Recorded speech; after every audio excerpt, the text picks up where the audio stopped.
This is what my game development year of 2020 was like.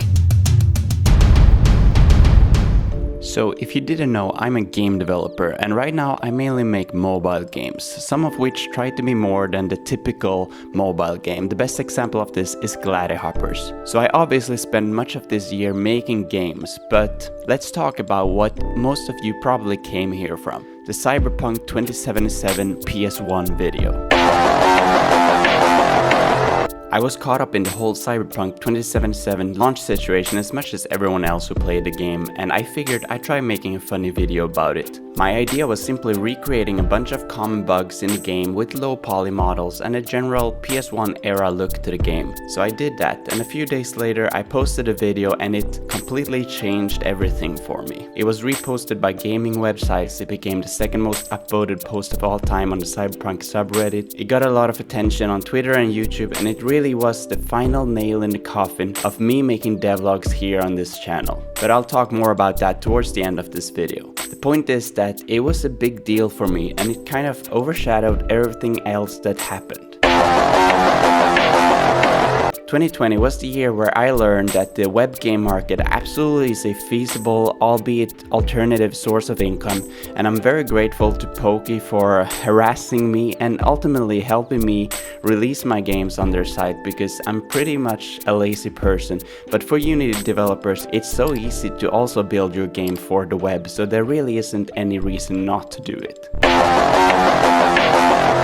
But going back and fixing up old games for a new platform is never a fun thing to do. So in spring I decided to make a few smaller games, partly for fun, partly because I felt I needed to get better at the whole process of creating a game, but also because I wanted to do something different for my YouTube videos. I had been stuck doing devlogs for a while, and I just found it extremely difficult to make an interesting video out of a 2D game where you're always in front of similar looking backgrounds doing the same things over and over again. The game might be fun, but viewers need a certain level of visual stimuli, and I didn't think my devlogs were achieving that. Showing the whole process of making a game instead was a completely different thing, because it was a lot more interesting to make, whereas a video where you make a few changes here and there to your game was just something that I was getting bored of doing. But I did try to spice up the devlogs by including some more personal stuff from the work my girlfriend and I were doing in the garden, and while it seemed to have been well received by most people, it was yet another thing that I had to think about in terms of what to show and how to edit it and make it fit in with the rest of the video, and I just started to feel thin.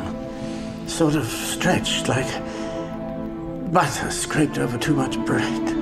I needed a break to go back and focus on what I like to do the most, making games.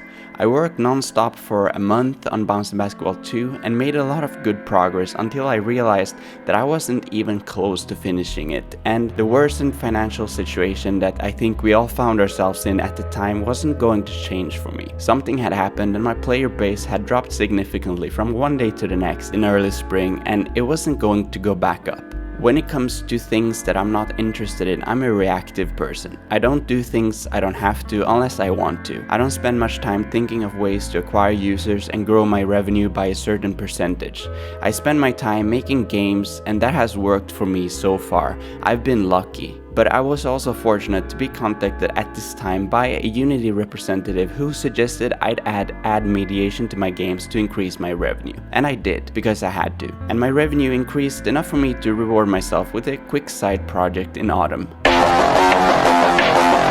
I've never been interested in games because of their graphics, but a hand-painted low-poly style has always appealed to me. However, with Boomer Simulator, as well as a few times before, I experimented with a more pixelated look to the textures. And then when back in September I saw the reveal trailer of Graven, it really solidified the idea to me that this was the style that I wanted to pursue in future projects. So I made a first-person melee prototype just to quickly dip my toes a bit, before moving on to making my biggest video yet. Not the Cyberpunk one, because this was still in November, and the video I made was a summary of my past 7 years as a game developer. However, in retrospect, I think I spent too much time meandering about during the intro before getting to the point, and as a result the audience retention kind of suffered. Which is a shame, because if you're a game developer on YouTube, you know that there are a few precious subjects that you can make videos about that are sure to grow your channel.